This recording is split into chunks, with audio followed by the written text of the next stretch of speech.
നമസ്കാരം, പ്രവാസി മലയാളിയിലേക്ക് സ്വാഗതം.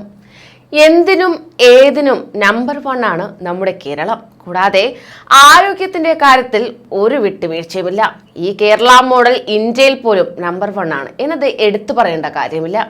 എന്നാലോ നാടിന്റെ നട്ടെല്ലായ പ്രവാസികൾ കോവിഡ് നാളുകളിൽ വലയുന്ന കാഴ്ചയാണ് നാം കണ്ടത്. നാളുകൾ ഇത്ര പിന്നിട്ടിട്ടും കേരളത്തിലെ പരിശോധനയിൽ ഒരു മാറ്റവുമില്ല. പുറത്തെ RT-PCR പരിശോധനയിൽ കോവിഡ് നെഗറ്റീവായ ഗൾഫ് യാത്രക്കാരൻ തിരുവനന്തപുരം വിമാനത്താവളത്തിലെ പരിശോധനയിൽ പോസിറ്റീവായി. ഈ സംശയമാണ് ഇപ്പോൾ ഉയരുന്നത്. ഇത് വിവാദത്തിലേക്ക് നയിച്ചിട്ടുമുണ്ട്. കാരണം മറ്റൊന്നുമല്ല, യാത്ര മുടങ്ങിയതോടെ വീണ്ടും പുറത്തെത്തി പരിശോധിച്ചപ്പോൾ നെഗറ്റീവായി. ഇതാണ് ഏവരെയും അത്ഭുതപ്പെടുത്തിയിരിക്കുന്നത്. നെടുമ്പാശ്ശേരിയിലെത്തിയപ്പോൾ അവിടെയും നെഗറ്റീവ്. അങ്ങനെ വീട്ടിലെത്തി. പ്രവാസ ലോകത്തെ സാമൂഹ്യ പ്രവർത്തകനായി ശ്രദ്ധേയനായ അഷ്റഫ് താമരശ്ശേരിയാണ് ഇത്തരത്തിലൊരു കുറിപ്പ് പങ്കുവച്ചിരിക്കുന്നത്. പങ്കുവച്ചത് മാത്രമല്ല, ഇത് സ്വന്തം അനുഭവമാണ്. തിരുവനന്തപുരത്ത് ഒഴിച്ചുകൂടാനാകാത്ത ഒരു ചടങ്ങിൽ പങ്കെടുക്കാനാണ് ഗൾഫിൽ നിന്ന് അടിയന്തരമായി ഇദ്ദേഹം എത്തിയത്. കഴിഞ്ഞ ദിവസം മടങ്ങാനായി RT-PCR നെഗറ്റീവ് രേഖയുമായി തിരുവനന്തപുരം വിമാനത്താവളത്തിലെത്തിയപ്പോഴാണ് അവിടെ ഫലം പോസിറ്റീവായത്. യാത്ര അനുവദിക്കില്ലെന്ന് പറഞ്ഞതോടെ തിരുവനന്തപുരം ജനറൽ ആശുപത്രിയിൽ വീണ്ടും പരിശോധന നടത്തി. അപ്പോഴും കുഴപ്പമില്ലെന്ന് ഡോക്ടർമാർ സ്ഥിരീകരിച്ചു. തുടർന്ന് കൊച്ചി വഴി പോരാമെന്ന് തീരുമാനിക്കുകയായിരുന്നു. അവിടെ പരിശോധിച്ചപ്പോഴോ ഫലം നെഗറ്റീവ് എന്നാണ് അഷ്റഫ് താമരശ്ശേരി കുറിക്കുന്നത്.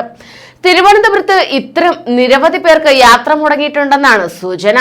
അദ്ദേഹത്തിന്റെ ഫേസ്ബുക്ക് കുറിപ്പ് ഇങ്ങനെയാണ്: 2 ദിവസം മുമ്പ് ഒരു സ്വകാര്യ ചടങ്ങിൽ പങ്കെടുക്കുവാൻ തിരുവനന്തപുരത്ത് വന്നതായിരുന്നു.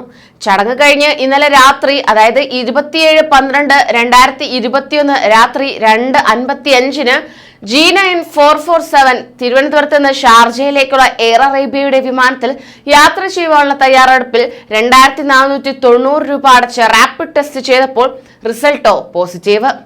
താങ്കൾക്ക് നിയമപരമായി യാത്ര ചെയ്യുവാൻ കഴിയില്ല എന്ന ഉദ്യോഗസ്ഥരുടെ മുന്നറിയിപ്പ്. പുറത്തേക്കുള്ള വഴിയും കാണിച്ചു തന്നു. സമയം നോക്കിയപ്പോൾ രാത്രി 11 മണിയായി. 24 മണിക്കൂറിന് മുമ്പ് ഷാർജ വിമാനത്താവളത്തിൽ നിന്ന് എടുത്ത RT-PCR റിസൾട്ട് നെഗറ്റീവ് ആയിരുന്നല്ലോ. അതുകൊണ്ട് ഒന്നുകൂടി ടെസ്റ്റ് ചെയ്യാമോ എന്ന് ഉദ്യോഗസ്ഥരോട് അപേക്ഷിച്ചു നോക്കി. ഒരു രക്ഷയുമില്ല എന്നതായിരുന്നു മറുപടി. ഗൾഫിൽ പോയി കൊറോണയൊക്കെ കൊണ്ടുവന്നിട്ട് ഇപ്പോൾ ഇവിടത്തെ മെഷീനാണോ കുഴപ്പം എന്നതായിരുന്നു ഉദ്യോഗസ്ഥരുടെ ചോദ്യം. സമയം കളയാതെ ഇവിടെ നിന്ന് പൊയ്ക്കോ എന്ന ധാർഷ്ട്യം കലർന്ന മറുപടിയും. 2 മയ്യത്തുകളാണ് എന്റെ വരവും കാത്ത് മോർച്ചറിയിൽ കിടക്കുന്നത് എന്ന് ടാക്സി സ്റ്റാൻഡിൽ നിന്നും ഞാൻ ആലോചിക്കുകയായിരുന്നു. തീരെ ഒഴിവാക്കുവാൻ കഴിയാത്തത് കൊണ്ടാണ് ഈ ചടങ്ങിലേക്ക് വന്നത്.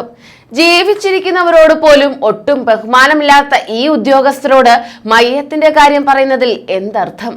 ഒരു വഴിയും മുന്നിൽ കാണുന്നില്ലല്ലോ പഠിച്ചവനെ എന്ന് ചിന്തിക്കുമ്പോഴാണ് ഒരു ആശയം തോന്നിയത്.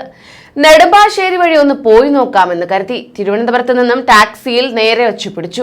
രാവിലെ 10:10 കൊച്ചിയിൽ നിന്നും ഷാർജയിലേക്ക് പോകുന്ന 9413 എയർ ഇന്ത്യ എക്സ്പ്രസിന്റെ ടിക്കറ്റ് ഓൺലൈനിൽ എടുക്കുകയും ചെയ്തു. വെളുപ്പിന് 4:45 നെടുമ്പാശ്ശേരിയിൽ എത്തുകയും അവിടെയും 2490 രൂപ അടച്ച് റാപ്പിഡ് ടെസ്റ്റിന് വിധേയമായി. അരമണിക്കൂർ കഴിഞ്ഞ് റിസൾട്ട് വന്നപ്പോൾ ഫലം നെഗറ്റീവ്. നോക്കൂ, തിരുവനന്തപുരത്ത് നിന്ന് കൊച്ചിയിലേക്ക് വന്നപ്പോൾ എന്റെ കോവിഡ് മാറിയോ? വെറും 7 മണിക്കൂർ കൊണ്ട് കോവിഡ് മാറാനുള്ള മരുന്ന് ഞാൻ കഴിച്ചോ? പിന്നെ എന്താണ് ഇവിടെ സംഭവിച്ചത്? നിങ്ങളുടെ സംവിധാനങ്ങൾ ഇപ്പോഴും പഴയതുപോലെ തന്നെയാണ്. അതുപോലെ നിങ്ങളുടെ മനോഭാവവും. ഇത് രണ്ടും മാറിയാലേ നമ്മുടെ സമൂഹം രക്ഷപ്പെടൂ. കേന്ദ്ര സംസ്ഥാന സർക്കാരുകൾ ഒന്ന് ആലോചിക്കണം. ഈ നിലവാരമില്ലാത്ത മെഷീനും വെച്ച് റാപ്പിഡ് ടെസ്റ്റ് ചെയ്യാനിരിക്കുന്ന സ്വകാര്യ കമ്പനികളെ നിങ്ങൾ ഒഴിവാക്കണം.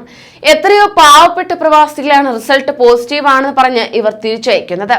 ഇതുമൂലം അവർക്കുണ്ടാകുന്ന നഷ്ടങ്ങൾ ആര് തിരിച്ചു നൽകും?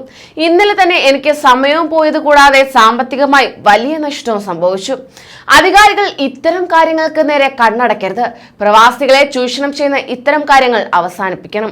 ഒടുവിൽ ഷാർജ വിമാനത്താവളത്തിൽ ഇറങ്ങിയപ്പോൾ നടത്തിയ ടെസ്റ്റിലും ഫലം നെഗറ്റീവായിരുന്നു എന്നും അഷ്റഫ് താമരശ്ശേരി കുറിക്കുകയായിരുന്നു. ഇത്തരത്തിൽ എത്രയെത്ര പാവപ്പെട്ട പ്രവാസികളാണ് ഇവർ ചൂഷണം ചെയ്യുന്നത്. ഇനിയും ഇതൊക്കെ മാറിയില്ലെങ്കിൽ സമയവും ധനനഷ്ടവും ഉണ്ടാകുന്നതല്ലാതെ യാതൊരുവിധ മെച്ചവുമില്ല. കൂടുതൽ പ്രവാസി വാർത്തകൾക്കായി ഈ ചാനൽ സബ്സ്ക്രൈബ് ചെയ്യൂ.